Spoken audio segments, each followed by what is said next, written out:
श्रीमद्भागवत महापुराण में कहा गया है, यह प्राप्य मानुषम देहम मुक्ति द्वारम अपावृतम गृहेषु खगवत सक्तस्थ मारूढ़च्युतम विदुः। अर्थात मोक्ष के खुले द्वार रूप मनुष्य शरीर को पाकर भी जो पक्षी की तरह घर में आसक्त रहता है उसे आरूढ़च्युत समझना चाहिए। यहाँ आरूढ़च्युत शब्द समझने योग्य है। आरूढ़ का अर्थ है ऊपर चढ़ा हुआ, एकदम चोटी या शिखर पर पहुंचा हुआ, और च्युत अर्थात बिल्कुल नीचे पड़ा हुआ। तात्पर्य यह है कि 84 लाख योनियों में मानव शरीर सर्वोत्तम है। देवता लोग भी मानव शरीर की अभिलाषा करते हैं। स्वर्ग में तो केवल भोग विलास ही है, और उसकी अवधि पूरी होने पर क्षीणे पुण्य मर्त्यलोकम विशन्ति, इस गीता वाक्य के अनुसार पुनः मृत्यु लोक में आना पड़ता है। अतः मनुष्य शरीर प्राप्त होने पर कहा जाता है कि प्राणी प्रगति के शिखर पर पहुंच गया है, और शिखर पर पहुंचने के बाद भी जो मनुष्य अपने कर्तव्य को नहीं करता, अर्थात जिस काम को करने के लिए उसको मानव शरीर मिला है उस काम को नहीं करता, मोक्ष की प्राप्ति नहीं करता और विषय भोग में ही जीवन खपा देता है, तो उसको पुनः 84 लाख योनियों के चक्र में घूमना पड़ता है। यही भाव है आरूढ़च्युत शब्द का। श्लोक का भावार्थ तो इतना ही है कि मानव शरीर मिला कि मोक्ष मंदिर का द्वार खुल गया। रास्ते में संसार जीवन के भोगों में आसक्त न होकर सीधे वहां जा पहुंचने का ही काम है। द्वार खुलवाने के लिए भी श्रम करने की बात नहीं है। इतनी बड़ी सुविधा होने पर भी जो मनुष्य विषय भोग में ही जीवन बिताता है उसको आरूढ़ पतित न कहें तो और किसको कहेंगे। किसी को भी अपना स्थान छोड़ना पसंद नहीं है। फिर प्रभु की माया ही ऐसी है कि कीट से लेकर ब्रह्मा तक सभी अपने मन के अनुसार अपने सुख को श्रेष्ठ मानते हैं। विष्ठा के क्रमी को विष्ठा में जो सुख मिलता है उसको वह कमल वन के भ्रमर के सुख की अपेक्षा उच्च कोटि का मानता है। वस्तुतः उसे यह समझ बूझ या विवेक ही नहीं होता कि सुख क्या वस्तु है तथा वह कैसे प्राप्त होता है, इसकी उसे खबर नहीं होती। मानव में भी पामर और विषयी जीव इसी प्रकार के होते हैं। आहार निद्रा भय मैथुनम च सामान्य में तत् पशुभिर नराणाम। अर्थात पशु में तथा मनुष्य में तात्विक दृष्टि से कोई अंतर नहीं है। जिस विषय सुख को गधा भोगता है तथा जिस सुख को इंद्र भोगता है वे दोनों समान ही हैं। इंद्र की दृष्टि में मनुष्य का भोग तुच्छ दिखता है और मनुष्य को कुत्ते का तथा गधे का भोग तुच्छ लगता है, परंतु अपनी दृष्टि से तो प्रत्येक प्राणी को एक समान भोग सुख का अनुभव होता है। इसलिए विषय सुख की प्राप्ति को मनुष्य शरीर का ध्येय नहीं कहा जा सकता, क्योंकि यह तो प्रत्येक योनि में समान रूप से प्राप्त है। लब्ध्वा सुदुर्लभमिदं बहुसंभवान्ते मानुष्यमर्थदम नित्यमपीह धीरः तूर्णं यतेत न पदेत नु मृत्यु यावन्निश्रेयसाय विषयः खलु सर्वतः स्यात्। श्रीमद् भागवत के एकादश स्कंध में भगवान श्री कृष्ण उद्धव जी से अपने उपदेश का उपसंहार करते हुए कहते हैं, कैसा आनंददायक श्लोक है। इसमें ऐसी रचना है कि प्रत्येक चरण का पहला शब्द लीजिए और सारे श्लोक का, यहाँ तक कि सारे एकादश स्कंध का रहस्य समझ लीजिए। जैसे लब्ध्वा मानुषम तूर्णम यतेत निःश्रेयसाय, अर्थात यह मनुष्य शरीर पाकर अविलंब आत्मकल्याण की साधना कर लेनी चाहिए। यदि कोई पूछे कि अविलंब क्यों, बुढ़ापे में गोविंद गुण गाएं तो क्या काम नहीं चलेगा, तो इसका उत्तर देते हुए कहते हैं कि यह शरीर क्षणभंगुर है, इसका कब नाश हो जाएगा कुछ पता नहीं। मृत्यु 10-5 दिन पहले सूचना भी नहीं देती कि मैं आ रही हूँ, तथा अमुक मनुष्य के सारे मनोरथ पूर्ण हुए या नहीं यह पूछने के लिए भी नहीं रुकती। वह तो समय होते ही टपाक से मनुष्य को क्षण मात्र के लिए भी पूर्व से सूचना दिए बिना उठा लेती है। इसलिए कहते हैं कि कुछ भी प्रमाद किए बिना यत्न करने में लग जाओ। यत्न कौन करेगा? कहते हैं कि धीरः, जो धीर पुरुष अर्थात चतुर पुरुष हैं अपना हित अहित समझते हैं। मनुष्य जन्म प्राप्त होने पर भी जो पुरुष अपना हित नहीं समझता उसको शास्त्र आत्महत्यारा कहता है। स भवेदात्मघातकः। तुलसीदास जी कहते हैं, जो न तरई भव सागर नर समाज असपाई सो कृत निंदक मंदमति आत्माहन गति जाई। अब पुरुष का हित किसमें है यह विचारना है। यही प्रसंग उद्धव जी को समझाते हुए भगवान श्री कृष्ण कहते हैं, एषा बुद्धिमताम बुद्धिर्मनीषा च मनीषिणाम यत सत्यम नृतेनेह मर्त्येनाप्नोति मामृतम्। अर्थात चतुर मनुष्य की चतुराई और बुद्धिमान की बुद्धिमानी इसी में है कि इस संसार में आकर इस क्षणभंगुर और विनाशशील शरीर के द्वारा मुझ अविनाशी को प्राप्त कर ले। अब मनुष्य शरीर की महत्ता बतलाते हुए कहते हैं, इदम बहु संभवान्ते लब्धम अतः सुदुर्लभम। यह मनुष्य शरीर 84 लाख योनियों में घूमने के बाद प्रभु कृपा से प्राप्त होता है, इसीलिए इसको सुदुर्लभ अर्थात अतिशय दुर्लभ या देव दुर्लभ कहा है, क्योंकि देवता भी मनुष्य शरीर की प्राप्ति के लिए लालायित रहते हैं। यदि कोई पूछे क्यों, तो कहते हैं अनित्यमपि इह अर्थदम, अर्थात मनुष्य शरीर अनित्य होने पर भी इस मर्त्यलोक में अर्थ को देने वाला है। यहाँ अर्थ से क्या मतलब है? अर्थ 4 हैं, धर्म, अर्थ, काम और मोक्ष। इन चारों अर्थों को मनुष्य जन्म में पुरुष प्राप्त करता है, इसीलिए इनको पुरुषार्थ चतुष्टय कहते हैं। इन 4 पुरुषार्थों में बीच के 2 अर्थात अर्थ और काम तो प्रारब्धानुसार प्राप्त होते ही रहते हैं और कुछ अंश में प्रत्येक योनि में बिना श्रम के ही प्राप्त होते हैं। इसलिए अब विशेष यत्न करना है धर्म और मोक्ष की प्राप्ति के लिए। इसमें भी धर्माचरण के द्वारा ही मोक्ष की प्राप्ति हो सकती है, अर्थात धर्म मोक्ष की प्राप्ति का साधन है। इसलिए मनुष्य शरीर में जन्म में परम पुरुषार्थ तो मोक्ष की प्राप्ति ही है। इसलिए प्रस्तुत श्लोक में भी निःश्रेयस अर्थात मोक्ष प्राप्त करने के लिए ही यत्न करना लक्ष्य बतलाया है। अब दूसरे शरीरों से मानव शरीर की विलक्षणता बतलाते हुए कहते हैं, विषयः खलु सर्वतः स्यात्, अर्थात विषय भोग अथवा विषय संयोगों से उत्पन्न सुख तो सभी योनियों में समान रूप से प्राप्त हैं। यदि मोक्ष की प्राप्ति न हुई तो यह जीवन व्यर्थ ही गया समझो। इस संबंध में एक कवि की उक्ति है, अब तो बाजी चौपड़ की पौ में अटकी जाए, जो अब के पौ न पड़े फिर 84 जाए। कवि कहते हैं कि मनुष्य शरीर मिला तो चौपड़ की बाजी का खेल करीब करीब जीत गया समझना चाहिए। 3 गोटियां पक गईं और चौथी गोटी पौ तक पहुंच गई है। अब बाजी जीतने के लिए केवल एक पग बाकी है और यदि वह पग पड़ जाए तो बाजी जीत ली गई, और दाव पर पग न पड़ा तो सामने वाला उस गोटी को जरूर मार डालेगा और उस गोटी को मूढ़ बनकर फिर 84 घर घूमना पड़ेगा। ऐसा अमूल्य समय पाकर जिसने इसे जाने दिया वह तो मूढ़ ही कहलाएगा। संसार का चौपड़ है सांसारिक जीवन और उसमें एक बाकी पग है मनुष्य जन्म की प्राप्ति, तथा इस मनुष्य शरीर में सांसारिक आसक्ति दूर करके मोक्ष के लिए साधना करना ही पग पड़ना है, और मोक्ष की साधना न करके विषय सुख में ही रच पच जाना पग न पड़ना है, तथा फिर से 84 के चक्कर में पड़ना है, यूँ समझना चाहिए। ऐसा ही एक वचन ब्रह्मानंद के भजन में है, मानुष जन्म मिला जग माही, दाव जीत कर फिर किमि हारो, अर्थात मनुष्य जन्म मिला तो दाव जीत चुके, तब फिर विषयों में पड़कर क्यों हारते हो। जीव आसक्ति में किस प्रकार फंसता है यह नीचे के सिद्धांत से ठीक समझ में आ जाएगा।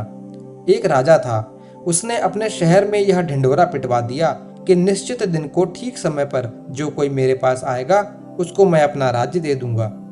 इसके लिए उस राजा ने यह प्रबंध किया कि 1 मील लंबे रास्ते के उस किनारे अपना आसन एक बैठक खाने में लगाया और उसका द्वार खुला रखा। रास्ते के दूसरे छोर पर एक दरवाजा बनवाया और वहां एक कचहरी रखी। उस कचहरी में एक आदमी को टिकटें देकर बैठा दिया। उन टिकटों में प्रत्येक टिकट पर कम से कम 1 घंटा और अधिक से अधिक 3 घंटे का अलग अलग समय अंकित किया, यानी किसी में 1 घंटा, किसी में 1.25 घंटा, किसी में 1.5, किसी में 2, 2.25, 2.5, पौने 3 आदि विविध प्रकार के अंक लिखे थे। जो मनुष्य दरवाजे में घुसेगा उसे एक टिकट लेनी पड़ेगी और उसमें जितना समय लिखा है उतने ही समय तक वह अंदर रह सकेगा। समय पूरा हो जाने पर वह बाहर निकाल दिया जाएगा और दरवाजे के बाहर एक किले में बंद कर दिया जाएगा। जो मनुष्य अंदर प्रवेश करेगा उसके साथ एक मनुष्य लगा दिया जाएगा जिसके हाथ में घड़ी रहेगी, जिससे वह टिकट का समय पूरा होते ही उस मनुष्य को बलात् बाहर निकाल देगा और उसको किले में बंद कर देगा। उस 1 मील लंबे रास्ते के दोनों ओर एक प्रकार का मेला लगा दिया। दुकानें सजा दी गई थी, कहीं खाने पीने की दुकान थी तो कहीं खेल तमाशे हो रहे थे, कहीं कुश्ती लड़ी जा रही थी तो कहीं वेश्याओं का नाच गान होता था, कहीं आश्चर्य में डालने वाली दुनिया की नई नई अद्भुत वस्तुओं का संग्रह था तो कहीं संसार में उत्पन्न सब प्रकार के भोजन के सामान थे, कहीं जुआ खेला जा रहा था और लाखों की हार जीत हो रही थी। इस प्रकार सारे ही रास्ते पर दोनों ओर चित्त को स्तब्ध करने वाले सैकड़ों हजारों दृश्य जुटा दिए गए थे।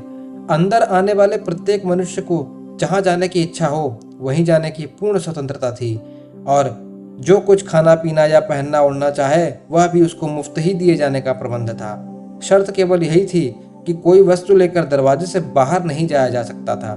जब तक अंदर घूमता रहे तब तक वह कोई भी वस्तु ले सकता है और उसका उपभोग भी कर सकता है। इस प्रकार पूरी तैयारी की गई और फिर राजा ने गांव भर में ढिंढोरा पिटवा दिया कि अगले दिन प्रातः सूर्योदय से लेकर सायंकाल सूर्यास्त तक अपने नियत समय के भीतर जो कोई मेरे पास आएगा उसको मैं अपना राज्य दे दूंगा। सवेरा होते ही लोग आने लगे। प्रत्येक आदमी कचहरी में जाकर टिकट ले लेता और फिर अंदर प्रवेश करता तथा उसके साथ एक आदमी लग जाता। इस प्रकार बहुत से आदमी एक के बाद एक आने लगे और रास्ते के मोहक दृश्यों को देख देख कर मुग्ध होने लगे। कोई खाने पीने में लग गया तो कोई नाच गान में मस्त हो गया, कोई जुए की बाजी जीतने में ही रत हो गया तो कोई घुड़दौड़ की शर्त में ही फंस गया। इस प्रकार जो आया वह व्यर्थ के भोग विलास में पड़ गया और उसका समय बीत जाने पर साथ के मनुष्य ने उसकी गर्दन पकड़कर उसे बाहर निकाल दिया और किले में बंद कर दिया। इस प्रकार दिन भर चलता रहा और शाम होने तक कोई भी मनुष्य राजा के पास नहीं पहुंचा। जो भीतर गए वे सभी किसी न किसी दृश्य जाल में फंस गए और जो काम करने आए थे उसे भूलकर भोग विलास में ही अटक गए। सूर्यास्त होने को अब थोड़ी ही देरी थी। इतने में एक वीतराग पुरुष दरवाजे के पास से गुजरे।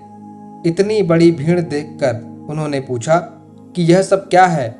जवाब सुनते ही उन्होंने इधर उधर देखे बिना केवल राजा के बैठक खाने की ओर दृष्टि डाली और उतावले होकर चल पड़े। उनकी टिकट में समय तो पूरे 2 घंटे का था, परंतु वे केवल 20 ही मिनट के भीतर राजा के पास जाकर खड़े हो गए। राजा सिंहासन से उतरे, संत के पैरों पर गिरे और राज्य संभालने के लिए उन संत से विनती करने लगे। यह तो एक रूपक कथा है, परंतु इसका रहस्य समझने योग्य है। राजा ने ढिंढोरा पिटवाया था कि जो कोई मेरे पास आएगा उसको मैं अपना राज्य दे दूंगा। इसका अर्थ यह है कि मनुष्य जन्म की सार्थकता सांसारिक विषयों के भोगने में नहीं है, बल्कि उनका त्याग करके ईश्वर प्राप्ति कर लेने में है। क्योंकि विषय भोग तो सभी योनियों में समान रीति से प्राप्त हैं, परंतु जगत के विषयों में मनुष्य मुग्ध हो जाता है। विषय भोग में ही उसकी सारी आयु बीत जाती है और ईश्वर के पास कोई नहीं पहुंचता। इसी बात को गीता इस प्रकार समझाती है, त्रिभिर्गुणमयैर्भावैरेभिः सर्वमिदं जगत् मोहितं नाभिजानाति मामेभ्यः परमव्ययम्। अर्थात मेरी माया के तीनों गुणों से उत्पन्न इस जगत के प्राणी पदार्थों में जीव को मोह हो जाता है, अतएव वह मुझ त्रिगुणातीत अविनाशी को नहीं जान सकता। तात्पर्य यह है कि जब तक मनुष्य विषयों में ही आसक्त रहता है तब तक ईश्वर का भजन करके उनको प्राप्त करने की बात उसको याद ही नहीं आती। इस प्रकार अपने लक्ष्य से भ्रष्ट होकर अत्यंत पुण्य के प्रताप से मिले हुए अमूल्य अवसर को वह व्यर्थ खो देता है। दरवाजे के भीतर आने का मतलब है मनुष्य शरीर का प्राप्त होना।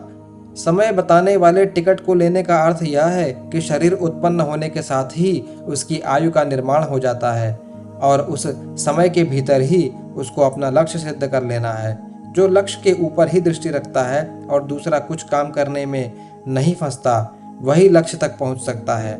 हाथ में घड़ी लेकर एक आदमी जो उसके साथ हो जाता है वह है उसकी मृत्यु। शरीर के जन्म के साथ ही मृत्यु भी जन्मती है और उसके साथ चलती चलती समय होते ही उसे उठा ले जाती है।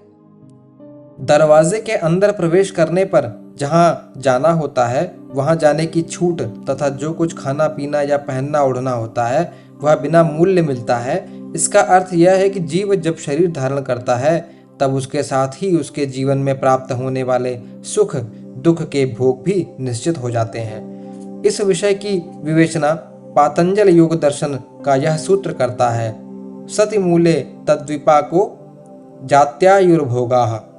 जब तक संचित कर्म रूपी मूल है तब तक उसके फलोन्मुख कर्म का फल भोगने के लिए जीव को शरीर धारण करना ही पड़ता है और उन कर्मों के अनुसार जीव का शरीर कैसा होना चाहिए यह पहले से ही निश्चित हो जाता है। फिर सुख दुख के भोग निश्चित होते हैं और उनको भोगने के लिए जितना समय चाहिए उतनी आयु का निर्माण होता है। तात्पर्य यह है कि अर्थ और काम के लिए मनुष्य को विशेष परिश्रम नहीं करना है। वे तो शरीर के जन्म के साथ ही निर्मित हुए रहते हैं। पुरुषार्थ तो करना है धर्म आचरण करके चरम पुरुषार्थ अर्थात मोक्ष की प्राप्ति कर लेने के लिए। परंतु मनुष्य तो उल्टा चलता है। जो काम प्रारब्ध के अधीन है उसके लिए जीवन भर परिश्रम किया करता है, पर प्रारब्ध से अधिक तो किसी को कभी कुछ नहीं मिलता। और जहाँ धर्म और मोक्ष के लिए परम पुरुषार्थ की आवश्यकता है वहाँ उसकी ओर उसका लक्ष्य ही नहीं जाता। टिकट में लिखा हुआ समय पूरा हो जाने पर प्रत्येक मनुष्य के साथ चलने वाला पुरुष उसकी गर्दन पकड़कर दरवाजे के बाहर निकाल देता है और एक किले में बंद कर देता है। इसका भाव यह है कि निर्धारित आयु की मर्यादा जब पूरी हो जाती है तब उसको वह शरीर छोड़ देना पड़ता है। जीव को शरीर छोड़ना पसंद नहीं है, परंतु जबरदस्ती छुड़ाना पड़ता है। मृत्यु काल में जो व्याकुलता दीख पड़ती है वह इसी कारण है। जिस देह में रहकर जीव ने अनेकों भोग भोगे हैं उस देह को छोड़ने का उसका मन नहीं होता। इसीलिए देह छोड़ते समय बड़ी भारी व्याकुलता होती है। यह प्रत्यक्ष देखने में आता है। किले में बंद होना अर्थात पुनः माता के उदर में आना। मनुष्य का जन्म मिला था ईश्वर की प्राप्ति कर लेने के लिए ही, परंतु जीव माया के मोह में पड़कर अपने लक्ष्य को भूल जाता है और ईश्वर को दिया हुआ वचन भी भूल जाता है। फलतः विषय सेवन में ही सारा जीवन गंवा देता है। इसीलिए उसे फिर से जन्म मरण के चक्र में पड़ना पड़ता है। मुक्ति लाभ के लिए मनुष्य शरीर के सिवा दूसरे किसी भी शरीर में योग्यता नहीं। इसलिए एक मनुष्य शरीर छूटने पर जीव को फिर 84 लाख योनियों के फेर में पड़ना पड़ता है। वीतराग पुरुष भोग पदार्थों की ओर देखता ही नहीं और केवल 20 ही मिनट में राजा के पास पहुंच जाता है। इसका तात्पर्य यह है कि मानव शरीर अति दुर्लभ है पर क्षणभंगुर है, अर्थात यह कब शक्तिहीन हो जाएगा या नाश को प्राप्त होगा इसकी किसी को खबर नहीं होती। इसलिए समझदार आदमी जहाँ तक बनता है शीघ्र से शीघ्र मुक्ति प्राप्त करने की चेष्टा करता है। बुढ़ापे में गुण गाएंगे यह विचार कर बैठे रहने से भी पीछे पछताना ही पड़ता है। भर्तृहरि जी ने ठीक ही कहा है कि यह काया रूपी घर जब तक सही सलामत है और वृद्धावस्था दूर है, इंद्रियां तथा मन बुद्धि अपना अपना कार्य करने में समर्थ हैं तथा आयु शेष है, तभी तक बुद्धिमान मनुष्य को आत्मकल्याण का साधन कर लेना चाहिए। बुढ़ापा आने पर कुछ भी नहीं बन पड़ेगा, अतएव आग लगने पर कुआं खोदने के समान मूर्खता करना ठीक नहीं। महान पुण्य के प्रताप से परम दुर्लभ मानव शरीर मिला हो और उसमें फिर श्रुतियों का रहस्य समझने के अधिकार वाला पुरुष शरीर प्राप्त हुआ हो, इतने पर भी जो मूर्ख अपनी मुक्ति के लिए यत्न नहीं करता उसे देवता लोग आत्महत्यारा कहते हैं। जिस शरीर से परम पद की प्राप्ति करनी थी उसका उपयोग विषय भोग में करके मनुष्य अपनी मूर्खता से मानो घुंघुची लेकर बदले में पारसमणि दे रहा है, अपने लिए ही अपनी कब्र खोद रहा है। ओम शांति शांति शांति।